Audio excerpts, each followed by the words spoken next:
learning under Katsuri Shibata for a while was it showed me a lot of the little intricate things that I was actually doing incorrectly. It really had me rethink my fundamentals. Sarcophagus, which he is the mummy. He is a fez-wearing mummy with a red coat and really bad puns. I was RDC's first title fight, and now it's the first international fight. So I was super excited to have an opponent from overseas.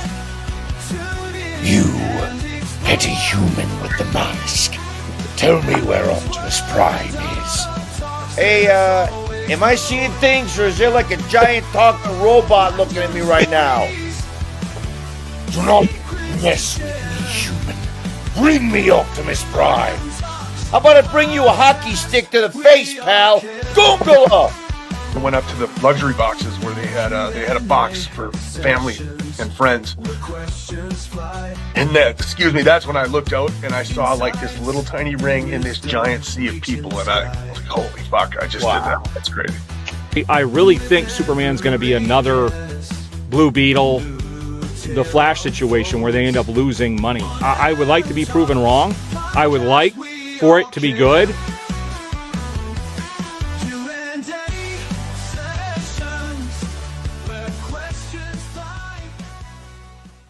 This week's episode is sponsored by Dubby Energy Drinks.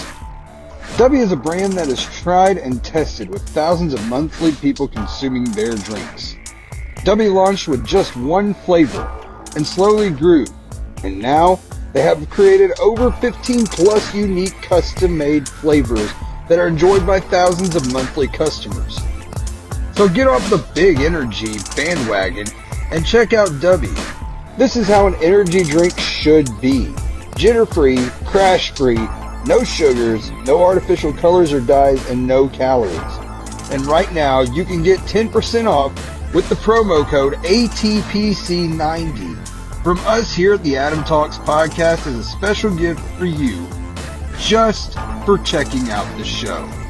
So go to w.gg and use the promo code ATPC90 to get 10% off of your order now. And we're back with another one. This is going to be an awesome episode. I can feel it. It's going to be great. We're here today with an awesome actor, another awesome actor, Marx Mitchell. How are you doing today, man? I am doing splendid. Splendid, Adam. Thanks for having me on today, man. Dude, no problem, no problem. We were talking just a second ago about the first time I saw you, which was in the Batman Heart of Ice movie. And I asked you a question at the Hot Springs screening of Forest Through the Trees. And the question was, I think something to the effect of, how do you play these different parts, these bad guy parts, are they better? And you said, I'm a character actor, and I did not understand what that meant. Can you explain what that means to me? Well, the character actors, generally, to put it simply, I think, the guy that shows up on set for 1 to 3 days and smaller bit parts, but a guy that has a unique look, a unique voice, maybe a unique acting style, way to deliver that part, and that's what I set out to be when I started acting 6.5 years ago. I was like, I want to be that guy, and so, everybody talks about one particular group of filmmakers here in Arkansas. They're like, here he comes, the Dick Miller of Arkansas. And I was like, that's the guy. That's the guy I want him to be. He's in everything, and you don't know who he is. And he's like, you see him, and you're like, oh, that's the guy. And Goonies or whatever it is, it's, the guy working the counter, And I do like to lead, and I've led several times, and I like to do that. But I'm not the lead guy. That's kind of what a character actor means. I'm not the lead guy generally, and that was my goal from the get-go. Is there like a process that you go through to figure out if this part's the right part for you to be able to play, or is it just like, that's a smaller part. I ain't got to be there long. I'm going to do that, and I'm going to do it the best. yeah. I heard early on when I started acting is there's no small parts, there's just small actors. Uh, and I've kind of taken that. It's really hard to get parts. And when you do get it, generally you are right for the role. So I don't even submit anymore. I was submitting for everything, just whatever. Uh, if they wanted a pregnant teenage female, I can play that part. I'm that good at that. Let It's me. like, yeah, yeah. It's like at some point you've really just got to hone in and figure out what is your character type without really typecasting, yourself in anything. I don't really love playing a cop unless he's up to something. He has a purpose in the film or something like that. Because I just did law enforcement for so many years, and it's just not a chance just to be the guy who shows up and put cuffs on a guy. Okay. So you said you started 6 years ago. What were you doing before that? Uh, I retired medical with the Pine Bluff Police Department. I was the lieutenant over the narcotics unit. I was over the SWAT team. I did the polygraph exams and all that.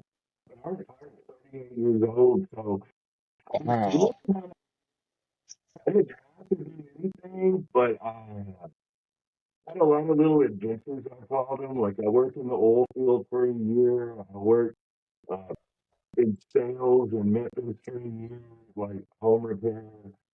I worked for a cardiologist for 3 years. I taught defensive driving for the district judges around the state of Arkansas for your court-ordered driving classes. I did that for about 3 years.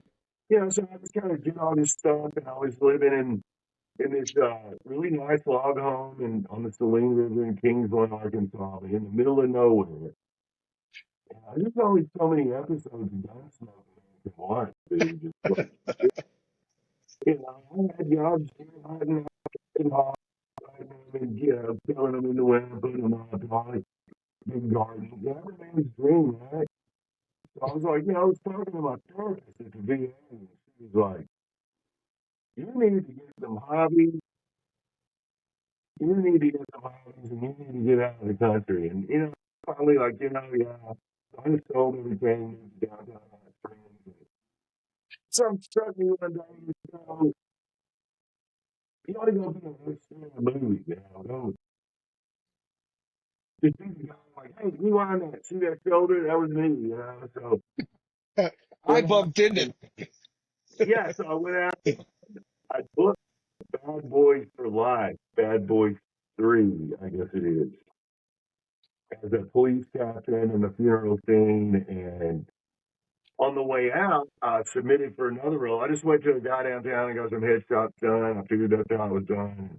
Then I submitted for Hell on the Border with Ron Perlman and David Giassi and just all kinds of people. The guy that got his throat ripped out by Patrick Swayze in Roadhouse, Marshall T, he was on that set. Well, that was the first set I stepped on at like 6 in the morning. And it was a Western about Bass Reeves, and they had the street covered in Birmingham with dust and all this. So I kind of slept in my truck and I did that gig for a couple of days. And I went to Atlanta, did the Bad Boys for Life gig. And then I did a gig with, it's supposed to be a television pilot, but it had like the dude that played Biggie in both of the films, the Tupac film and the other one. And then it had, comedian from Little Rock. I can't think of his name.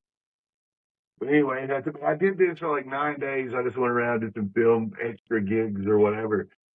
And I came back to Hot Springs and I checked out every book on acting in the library, like all the Meisner books, everything, and anything Stella Adler, anything I could find. And I started taking some acting classes, some master classes, anything I could get my hands on. And then booking film. Lots of anything I could do. So to answer your question roundabout in a huge roundabout way is now I just work the role and if it's right for your character type. Okay. So you Okay. submit for 5 roles you might get some signs on one of those where you can audition, on a self-tape. And then out of those, you might get a job 1 out of 30 times. Holy You know, cow. It's a shot in the dark. You may or may not get it, huh? guys like that on the police, man. That's fun, dude. Like that on the long shots, if they all win, they all win. It's fun to watch them run. It's fun to Yeah, audition. And then when they do win, it's like, well, I had a win today, actually. Uh, man. I don't know if I'm supposed to say it. It's a feature film filming in North Arkansas, and it's going to be on one of the channels. A lot of women watch this channel. A lot of men watch it too. I get caught watching it myself, if you know what I'm talking about. But anyway, auditioned for it. The casting director called me back and said the actor is actually available now who was going to originally play this role. And I was like, all right. And then she called today and said, no, he's not available. He had a conflict. You have the role. So I'm working Wow. 2 days, 2 days on a feature film in Northwest Arkansas this weekend. Oh, wow, You man. never know, That's man. You never know. get some, you don't get some. Man, um, was it difficult getting into acting? Like before, like I'm talking after all of after the extra roles that you had, you said you got a bunch of books and you took classes and stuff. Was it difficult to get into acting, at that point? I wouldn't say it was really difficult. I mean, you have to do your homework and you have to figure out, what kind of headshots are the right kind of headshots, what kind of reel.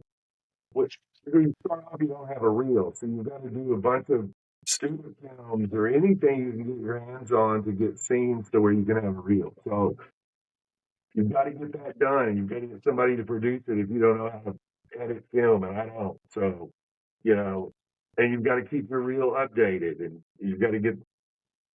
And then you just have to know how to self tape and how to audition and how to create your character and how to build your character. To help tell the story because that's what it's really all about. It's all about the story and how I can help somebody else tell that story uh, the best that I can and be like the least squeakiest wheel on set. And hopefully, every record that I work for, at least, this is good work for it. No problem. He did his job. He did his line. Yeah, man. Yeah. Like from what I've seen both in the Forest and the Trees and in the Heart of Ice, man, you play the parts very believable. Like you bring a lot of gravitas to the roles that you play. Like a lot of gruff, a lot of energy as far as like whenever you're watching anything on TV, whether it's a Batman movie, whether it's Pearl Harbor with Ben Affleck, which was from what a lot of people say, but I found it all right, Michael Bay, what, uh, but whatever it is you're watching, you got to have that energy. The actor has to have that energy to bring the character to life, like you were talking about, to bring that vision to life. And man, from what I've seen of you, you know how to do that. Is it difficult to bring that out of yourself to put a part of you into that part? Honestly, I know. It really isn't. I don't know if I just, being a police officer, you have to do so many different things, especially if you work narcotics or you do this or that. So there's a lot of jobs kind of you do there, you know. And I've done a lot of different jobs. I've been in a lot of situations. I'm not necessarily what you would say. I think my method is different, and I guess however you get there is fine.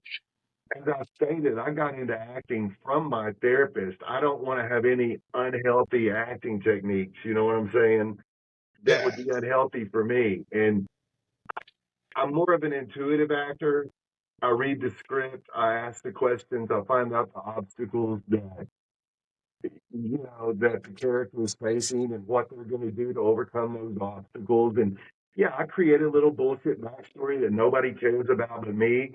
Uh, where did the doctor go to school? How many patients has he seen today? Is it a Thursday or a Friday or a Monday? Just so Yeah. I can pull from that. But I'm not the guy that is going to keep crying. Well, however you do it, you do it. It's just I can't. find a healthy team techniques. And plus, if somebody calls me about another job I have next week, I want to be able to talk to them and not be Yeah. so into my character that I can't come in and out, you know. Okay. I guess that kind of feeds into what a character actor is as well. You know, you're not becoming the part, you're playing the part, right? Yeah, yeah. I guess you could say you're in the mind of that character. You're playing the part. You're being real under imaginary circumstances, as they say. So. Very good. Very good. Right on, man.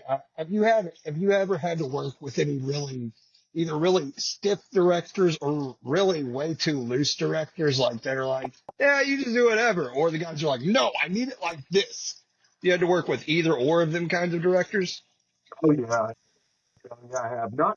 Really not many. The majority of directors that I work for have always given a little bit of leadway as far as the way what I want to do with the character, and it generally works out. And but, yeah, I worked with some that were probably too loose. Was probably a college student, not many of them, but there was I think one or two that I worked with that they just of course the media didn't turn out like it should, like it could have. Or whatever. Yeah. For the most part, man, like 99.9% of everyone I work with is great. They all have their different style, and you have to know, you know, movies are, it's an editor's game, man. How are they going to edit this film? And that'll help me actually play the role better. How's it going to be edited? How's it going to be cut together? Is it better for you to get more, like, as far as your acting journey when you're in a film, being the character or even just figuring out who the character is it better for you to get more information from the director or for them to let you kind of fill in some of the blanks like you've said you've done in the past? I like getting as much information as I can from the director. Uh, Like it's also fun. Like a lot of times you don't really have. You might have a little storyline about what the film's about. Sometimes you don't. You just have to decide. And sometimes they'll be, be acted like a scene or two before and a scene or two after. Well, I start with that. I'm not even supposed to learn that, but I want to see what's happening. In the film. Yeah. Um, this audition for a feature film in Virginia for its general's part. It was called Red Badge, and it was in a feature film. And I looked it up. I didn't know anything about it, but it's Red Badge of Courage, a major novel from way back when. And they did Yeah. a 74 film about it called The Red Badge of Courage. Okay. So it's in a remake. I don't think I got the part, but it was fun. It was a fun audition. And you've played, been in all kinds of different stuff as far as your characters. They're just all over the place. You've been a cult member and you've been, police officer in the Batman thing. You've done Western stuff. I mean, you've done all kinds of stuff, man. Is there any genre that fits you best? I love any period piece, like anything the Western, a spaghetti Western, anything like that, anything that's a period piece whatsoever. Because it doesn't feel, and I'm stealing this from an old actor, I can't remember his name, but uh, they don't feel as actorish as he said, and they don't. They feel it's it's a lot easier to be in that scene in the moment. You and the other actor holding the eyes of the other actors in the scene, especially if you're dressed in a tuxedo from 1910 or some shit. You're on the Titanic or some shit, man. You're Yeah, like just there on the boat, man. It's going down. Uh, but like, I don't know how how do you get into the part? Like, how do you get into the part? Is it just the research, or is it finding a connection from your actual past that helps with it? yeah. I don't really put a connection to it. It's just I read the script and everything's on the page. What's not on the page, if like you said, if I need to fill it in, I'll just kind of fill it in my head. Well, this is this is who he's married to, and this is how many kids he's got. Even though it's not in there, I need to have. So if I'm going home, what am I going home to? You know, because a Yeah. lot of times film is like, you know, it's so up close a lot of times, and really it's just all in the eyes. Really, if you're just thinking about those kids at home or your wife or whatever, just whatever you have, it's not in the script. More believable. It's just actually feeling it. You're thinking about it. So I'm just trying to connect in the script, and you know, if he's lost, you know, a loved one or something, and I'm supposed to be sad. Well, you know, a man's not supposed to try to cry. He's supposed to try not to cry. So, you know, you'll probably end up tearing up, but it's to try not to cry. But really think about what's going on in the scene. I mean, you're actually in the scene with this person, holding that eye to the other actors in the scene. It does become real. It becomes a real moment because we've all felt that loss, you know, and felt, you know, sadness, or we felt happiness and joy. You know, if you're just into the text of what's going on, you can really just kind of hone in on it and intuitively just feel it. What was the experience like? Take us back to the first set that you were on. What was that experience like? What was the feeling like for you to be on that first set? Well, like I said, it was in Birmingham, and it was 6 o'clock in the morning. And driven on the set way earlier than the call time, and I saw, you know, they had put all of this sawdust and dirt over the streets, and they had this fence thing up, and with like 8 nooses on it and all this, and I was like, oh man. Rudy Youngblood was also in this film, who played the lead character in Mel Gibson's movie Jaguar Paw. Uh, what's the name of the film about the Mayans? Is Apocalypto. it 10th? Oh, Apocalypto. Okay. I was Apocalypto. thinking Right. like, I was thinking a different one. So yeah, he played in several scenes that I was in. But I was there early. I was watching the sun come up, and I was like, this is really cool. You know, I get to see what happens in a, you know, and then I had to go to wardrobe and all this, and I was just really amazed. It wasn't even what I thought or how I thought things went, you know, on them. It was just all new, you know. Man, I've talked to several people who've been on big sets, and they've told me completely different than being on an indie set or on a smaller film set, no budget, low budget set. Yeah, It's they had like completely different. three. Yeah, there was 3 or 4 assistant directors on this western. But then when I got to Atlanta and got on the Bad Boys set, you know, they had all these police officers decked out in Miami police gear. I mean, it was all correct too. Like everything was correct. Uh, there was cops out front, like a major and 2 captains smoking weed. I mean, they're not really police officers, but they're not smoking weed. Right? You know, they're extras or whatever. So we're in this big tent, and it's freezing cold in January, and they're putting water on us and stuff, and we're supposed to have the director's like, sound act like it's hot, it's Miami, and it's like literally freezing to death, man. Smoke, smoke coming out of our mouth, and but I was just really mesmerized at how things were done, and I thought, you know, I can do this, you know, it's good. Man, I feel like the journey is probably worth it by the end of it. Once you get into it, once you learn everything you need to learn, I feel like the journey's probably worth it, right? Yeah, man. It's like when you get a part, like it is, it's like the winning horse came in. It's like, okay, I get to do something with this character. And then the work really starts to where you're learning your lines, you're learning your character, you're learning the voice inflection that you would say and how you would want it to look on camera. And, uh, you never act in, Helen Mirren says you never act in a mirror. You know, you've got to feel it. Bill Adler is like, it's not, acting is not just words, you know, it's actions, it's feeling the part, Somebody says, I think just looking for a place to sit down all the time, you know.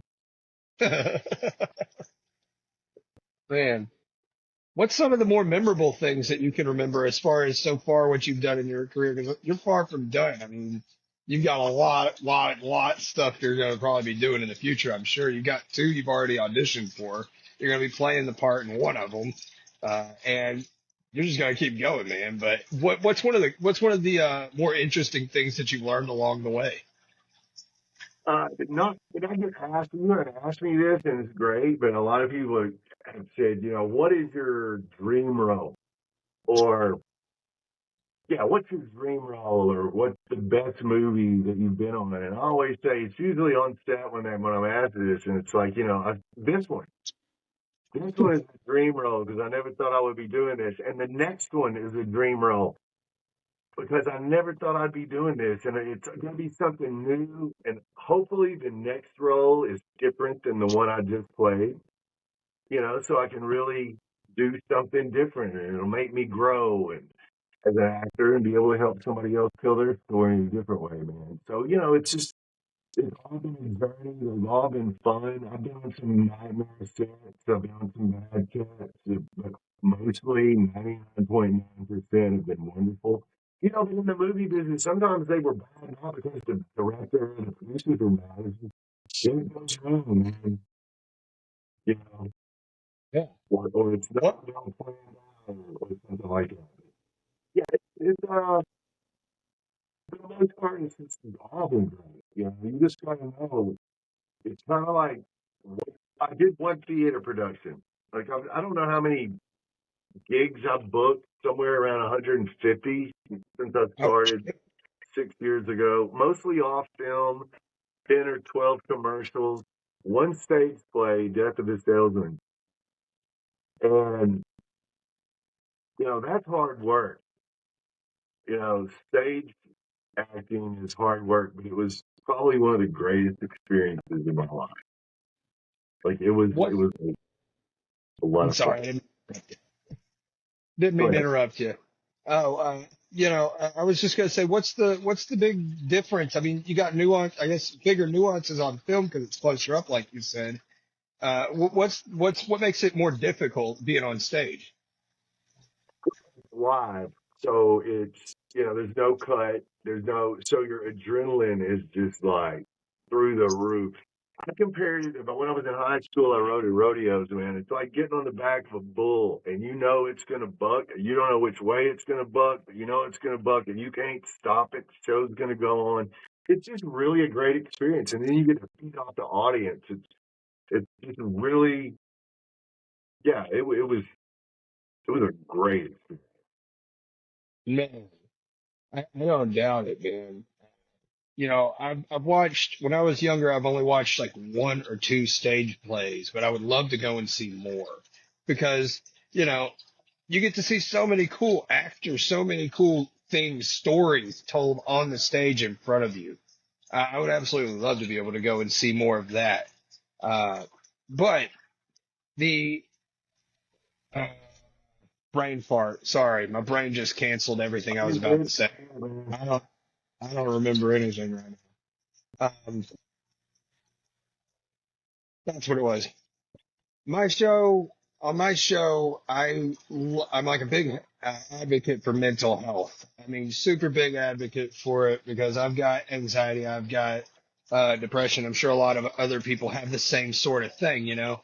Have you ever had a time whenever you were doing either before this, before you're acting or while you've been acting, a big moment that was super like had a lot of anxiety or had this feeling like giving up or anything like that? And how did you get through it if you did?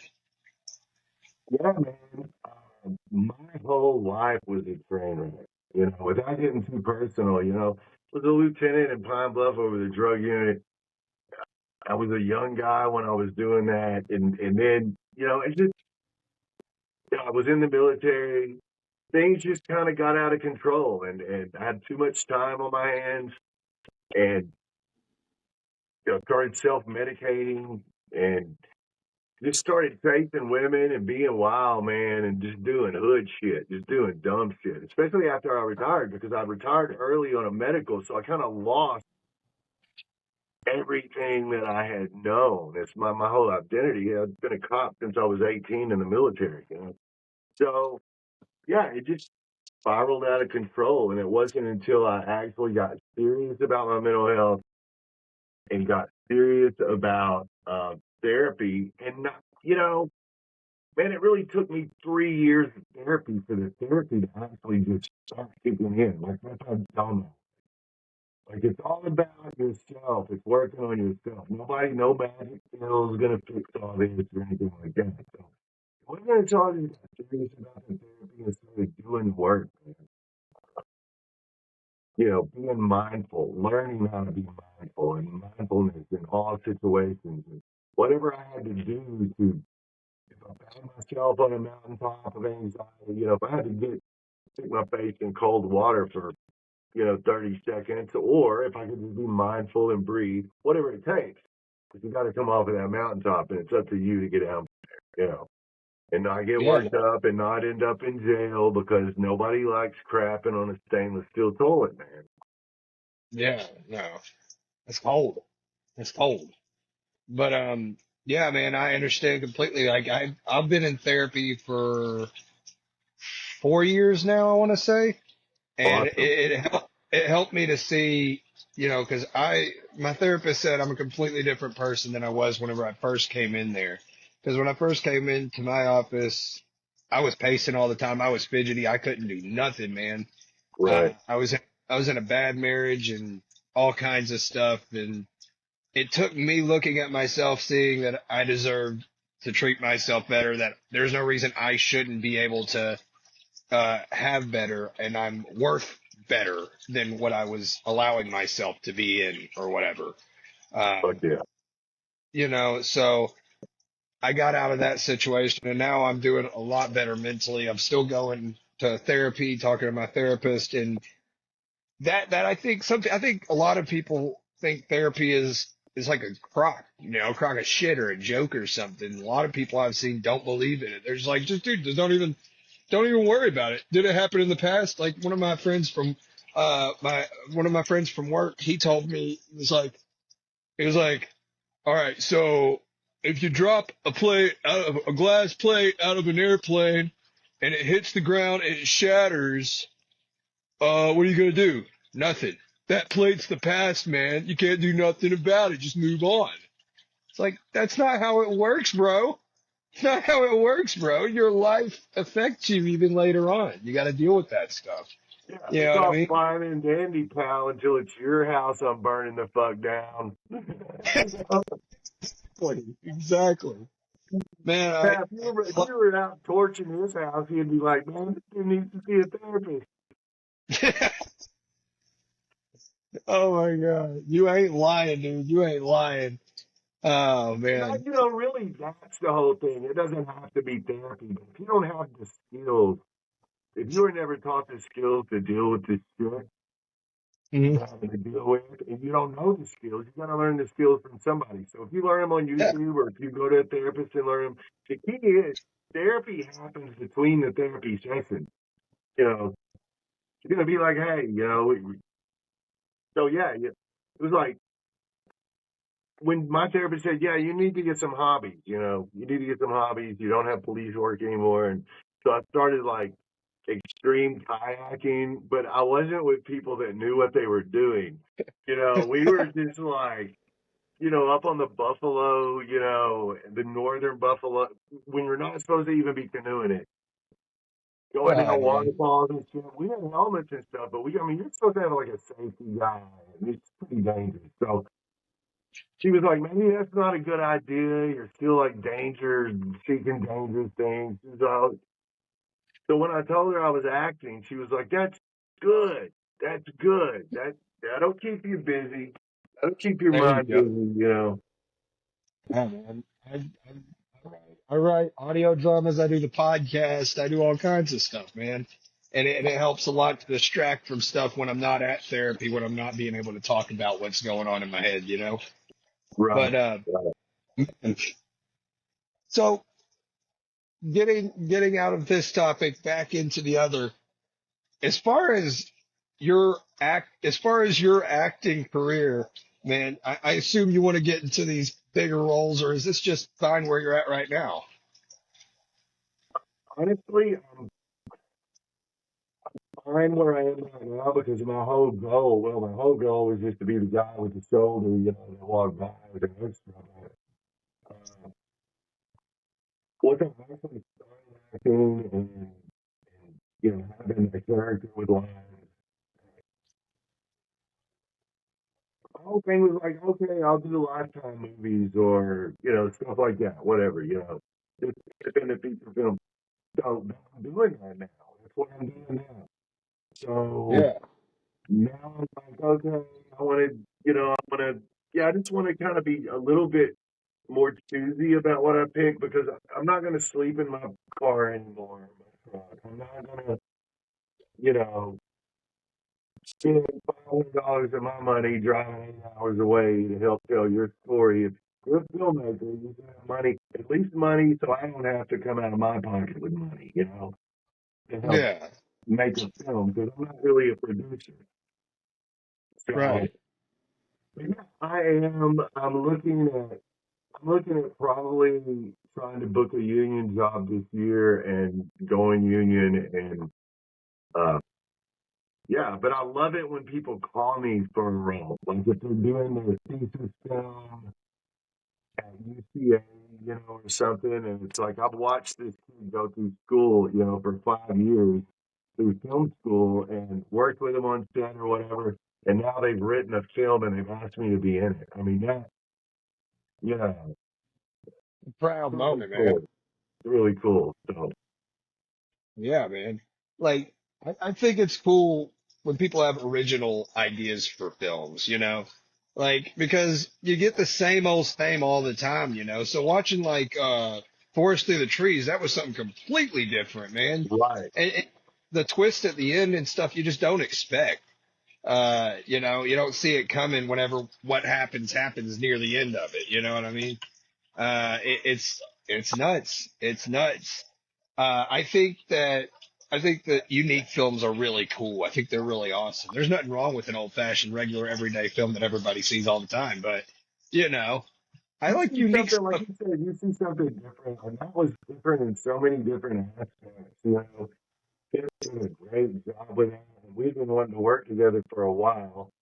He had cast me in a role of a film that he hasn't filmed yet, and I don't know if he's even going to at this point. Because his creative style is amazing. He's amazing to work for. I can't say enough about the production team on Forest Through the Trees. All of the actors, it's like Will Reed was on that, and Bryn was on that, and there was so many people there that I've worked with so many different times. So it's like a big family reunion, and it had that whole vibe to it as well. So Whenever we were talking before we started the show, we were talking a little bit about you playing Harvey on Batman, and you said something hilarious to me that you went to watch Suicide Squad in theaters, and the moment you saw Batman, you're like, "Let's go, getting out of here." Nuh-uh. What was that all about, man? I saw the trailer on television, and I was like, "Oh, it's like a good movie."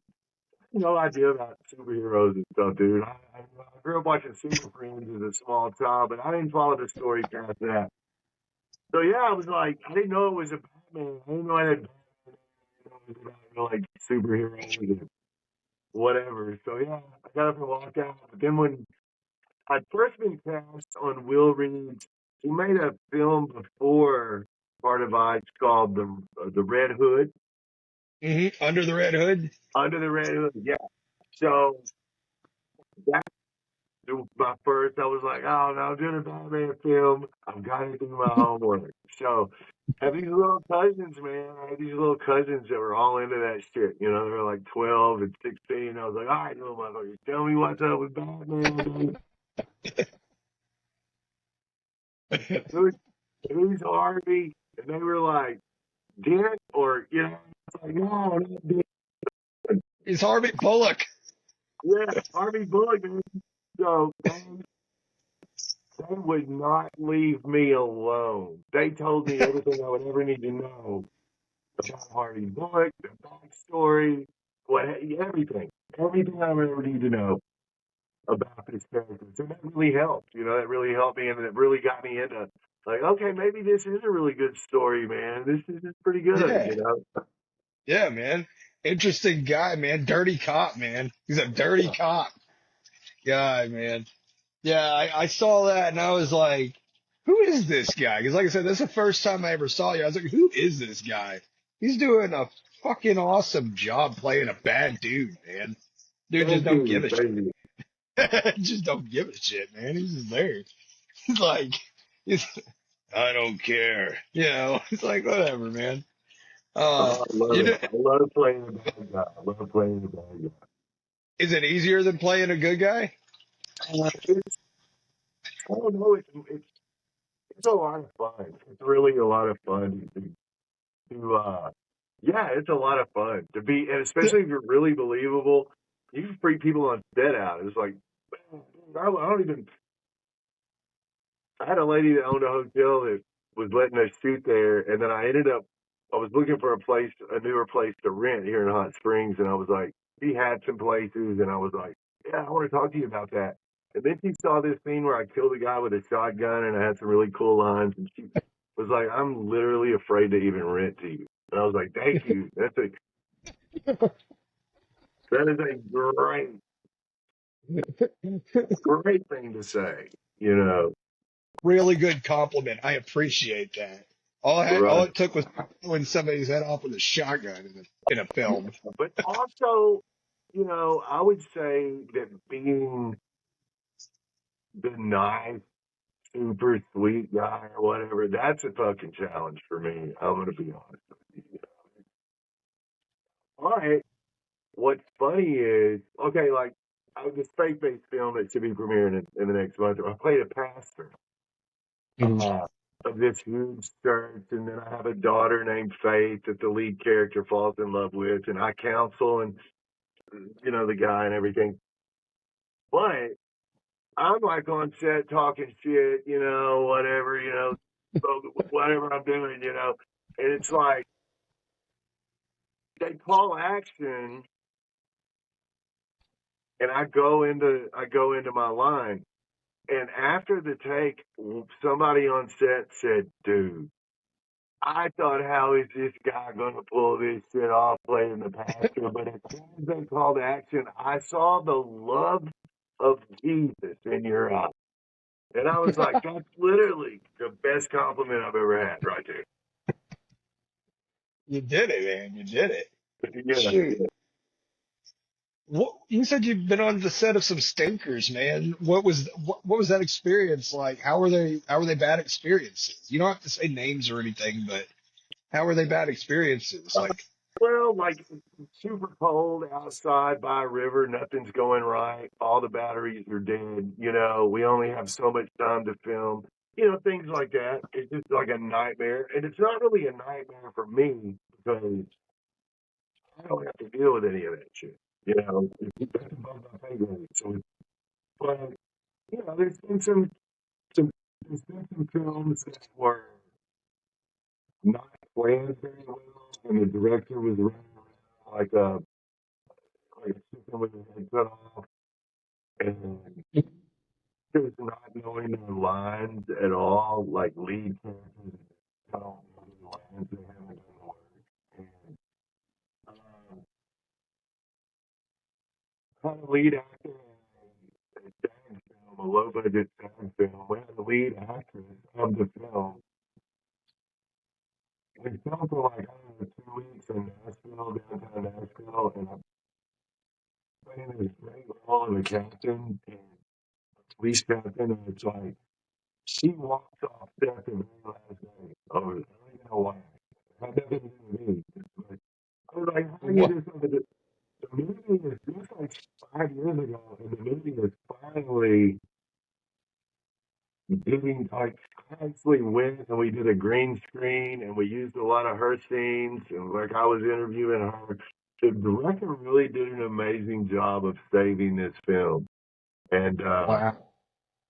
yeah, we had an actor out of New York. The cinematographer was a Academy Award winning cinematographer who's a very good friend of mine now, Luigi Gambito, and he did an awesome job, you know, of filming that. So yeah, just those kind of things. Um, Yeah, that's about it. That's about it. You know, Do like I said, 99.9 have been really, really, really good. you take any kind of inspiration from actors, like on the big screen, to your performance, or is it all just you? Uh, I think I am inspired, and it depends. Like a lot of times, and a lot of directors will shy away from this, and I don't know why. Whatever, they don't want to lead they want the actor to do their work, and I get it. But if they'll give me like, okay, this actor in that movie and this scene, that's kind of like what I'm going for. I dig that shit because I'll watch it and I'll see what kind of they're wanting, and then I'll just develop it my own way, And I may even mix a couple of totally different things in there with it, but it might be okay. This is Robert Duvall, and then I'm gonna throw a little Clint Eastwood in there. Love Clint Eastwood. Yeah, Clint Eastwood, man, Dirty Harry, Man with No Name. Yeah, man. I love all the old films. I watch a lot of classic movies. Humphrey Bogart, Walter Bacall, Catherine Hepburn, Patty McDaniel, man, and all you know, like Tom Hanks because he's so good at playing different characters, man, and he is the leading guy. So, He's the best, man. He can play anything, man. Uh, but shoot, man.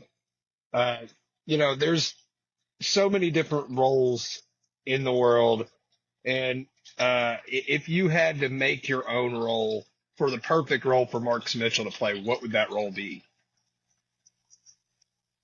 like a modern day gunfighter. Modern day gunfighter, man. That'd be fun.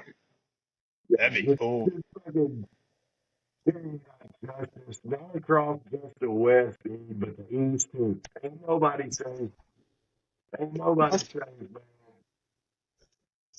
not just the West, but the East too. Nice. Oh man. Shoot, man. If you No, were to put together, I'm really just, I'm excited whatever comes next, but I gotta, I play everything from an evangelical preacher to a priest to a manner of police officers, serial killers, somebody being killed, like, I don't know, Western, cultist. yeah, I mean, just all kinds of things, man. It's just all been wonderful, man. Whatever's next is next, and I really look forward to helping them tell the story. Here's a tough one. I've given this to one or two other actors that came on in the 3 seasons that I've had this show going. If you had to make a Mount Rushmore, that's 4 people. If you had to make a Mount Rushmore of your favorite actors of all time, who would be on that?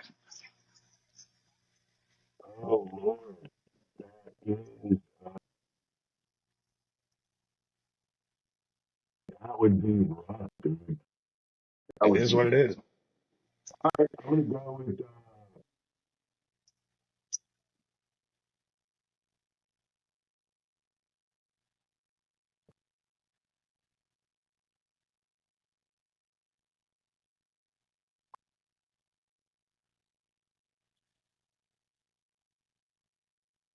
of all time, man. Told you it's going to be a tough one, man. Definitely, definitely, I'm gonna go with Humphrey Bogart. I learned so much from that dude. I'm gonna go with Catherine Hepburn.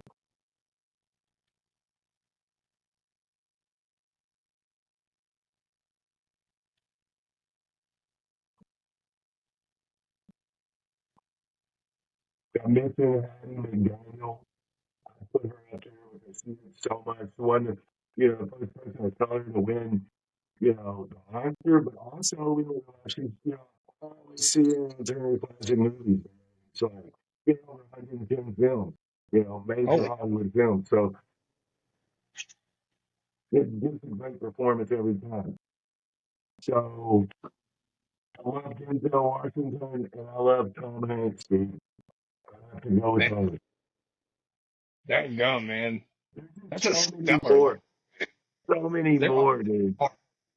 That's why I said it's going to be a real tough question. Glad What you like took the somebody time. says, "What's your favorite movie? Who's your favorite actor?" That's a fact, man. I don't even know. There's so many. I don't think I'll be like, why didn't I say Samuel L. Jackson? But it's like, you know, Motherfucker. yeah. Oh my God. You know, I have never seen Pulp Fiction. I've never seen Karate Kid. I've never seen a lot of really freaking good movies. Until this year, I hadn't watched any of the Back to the Future movies. So I'm gonna have to get up on my 80s movies, man, because there's a lot of freaking great 80s movies that everybody tells me to watch. Dude, the 80s Suggestions? were great. The 80s were great. I haven't seen Back to the Future in quite some time. Yeah, yeah, the 80s was a wild time, man. Parents Man, didn't give a shit about where we were. You know, they had to have celebrities come on the news at 10 o'clock at night. All these celebrities would have to come on at night and be like, it's 10 o'clock. Do you know where your children are? Because it was such a man, problem. It was just being feral. you were animals running without chains. Right, right. Man, Marks, I appreciate the hell out of you coming on, dude. I've had an awesome conversation, man. This has been It's a fun, lot. man. It's fun. A lot of laughs, a lot of laughs, lot of learning from you as well, man. Just because, you know, you've said so many different things about the acting career, acting life, just in your past 6 years of doing this, man. If you were to give a young actor any advice, what would that advice be? The advice would be, why are you doing this? And I heard somebody say this, you know, because you have to ask yourself why you're doing it. Like you said, do I want to have money and fame and book a big role and get my big break or whatever? I have nothing holding me back. I can move to New York or Hollywood tomorrow. Nothing holding me back whatsoever. I'm not after that. I love where I'm living here in Hot Springs. I'll travel. I'll work as a local. But you're doing it because you love acting, because I don't know who it was that said this, but I tell every actor I talk to this. If teaching acting to high school students when you're 65 years old to high school students in Little Rock, Arkansas somewhere, doesn't sound fucking great to you, get out. Get the fuck out, because what are you doing? You know, and I've noticed people that get into it for, think they're going to make a lot of money or they're going to have all this celebrity, they're going to be a celebrity. 97% of all actors aren't celebrities. Like Dick Miller, we talked about. He had a whole career as an actor. You don't even know who he is. It's like you see him and you're like, oh, that's the guy in all the movies. Uh, so ask yourself why you're doing it. And if it is for the craft, and if it literally is for acting, and you would love to teach acting to high school students and work on a stage and do whatever it takes to release their creative ability, then just go for it. Go for it full force. Get some coaching, get some lessons, do it. Do the auditions, learn how to take no, because you're going to hear a lot. You're going to get rejected a lot. Don't take it personal. Just go on. I tell people I was married twice. I can take no all day long, but I'm still coming back for some more, mama.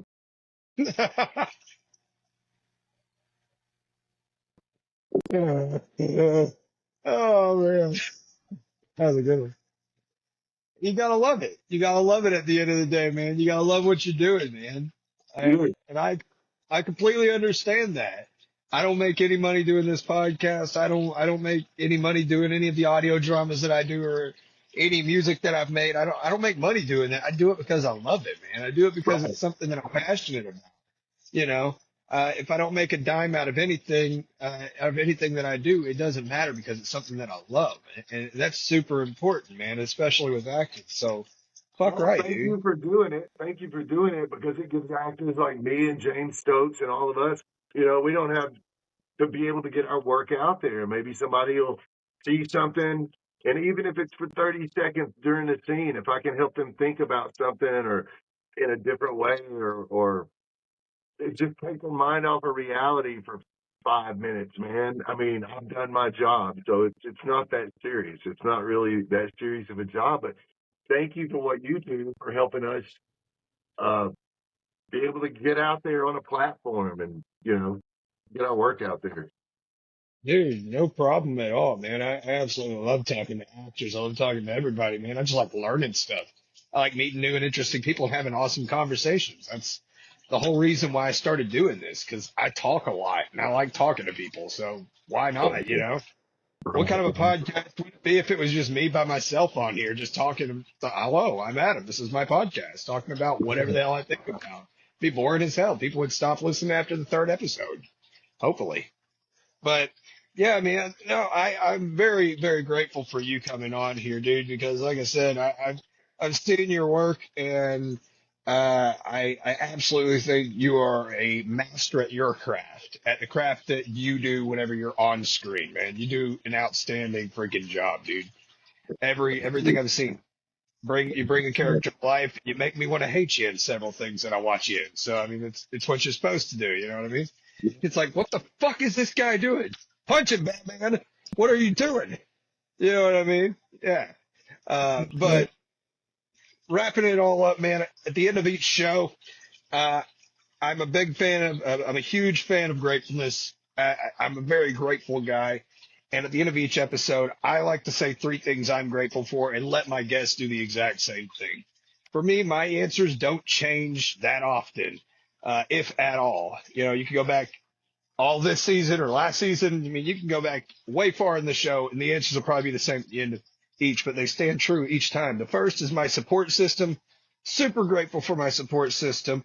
Anybody who supported me, my mom, my dad, my wife, my two beautiful daughters, my brother, anybody who supported me literally doing anything that I've ever done, music, podcast, whenever I tried to do short films and it didn't work because I'm not good at it. Uh, and then audio dramas, anything. I wouldn't be doing any of it without my support system there to help me out and tell me, hey, you got this, just keep going. I'm proud of you, whatever. Uh, there wouldn't be any of this stuff without my support system. The second is, you. Because if I'm being honest, man, you didn't have to come on here. I'm just some random dude that likes talking to people. So, I mean, I appreciate you coming on here and any guest that's came on here in the past because God, like I said a second ago, who would want to listen to me talk by myself for an hour or more? No one. So I'm very grateful for my guests. And the third is kind of like two for one. My health, both mental and physical. Back in September, I was working on my car with my dad and it rolled off the jack and fell on me. And I've gotten better since then physically and mentally. I've just steadily grown over the past 4 years going to therapy and continue to grow and become better. And the other part is the good Lord above, because without God, nothing is possible, but with him, everything is possible. Anything is possible. So, Marx Mitchell, man, what are three things that you're grateful for in this moment? I'm grateful. I think number one, I would have to say for my health, because if it weren't for my health, I'm not going to be able to be here for the other reasons that I have. So I am very healthy, and uh, there was a point that I wasn't mentally and physically, and now I'm both mentally and physically healthy and have been, and I've developed a pattern of adult behavior, and things are just going really great. The whole world is just opening up to me in that aspect, and just keeping mindful of that. And then number two, like you said, the support system or the oikos, the people that are close to me, which would include, uh, my two sons, Tyler and Barron. Uh, Incredibly proud of them, and my friend girl Jennifer, who lives next door in the condo complex here, is my best friend in life. She's just awesome, just amazing. And all the other friends, that are close to me. I have a very small circle, but the ones that are there have been there for a long time. So incredibly thankful for them.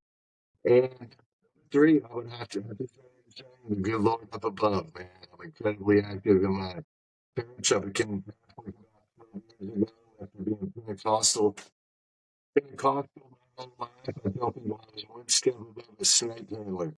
And then I just lost, you know, I became an agnostic for like 15 years. I didn't believe in anything. And I don't know, something kind of called me to the Catholic Church. I had to get two marriages annulled to be able to be preferred. Through all that. that was just an experience. I just enjoyed the silence of the Catholic Church and the peacefulness, which really tuned me into the one that really is the source of all blessings. So Definitely, man. Definitely. Three things definitely worth being grateful for, man. Marks, again, man. I appreciate the hell out of you coming on, dude. Like, had a fucking blast on this episode. It was so fun, man. I do too. A lot of laughs, a lot of fun, a lot of interesting stories, a lot, you know. It was just a lot, man. It was a lot of fun. Uh, where can people find you if they're looking for you, man, online or trying to book you or anything like that? Yeah, they can find me at AMDB after Marx Mitchell. They can find me at Marx Mitchell Official on Instagram and Marx Mitchell on Facebook. And they can also find me or email me at getonyourmarks, MARX, getonyourmarks at gmail.com. Right on, man. Right on. Well, Marks, man, I've had a blast once again, and I can't wait for us to be able to talk and chat it up again at some point, man. Maybe get you on the show again later on or something. Talk about what you got going on then. But I'd man, love hey, to. definitely, man. You have a wonderful rest of your night, man. I'm gonna let you get to doing what you're doing. You too. Have a good one. Thanks for having me on, buddy. Yes, sir.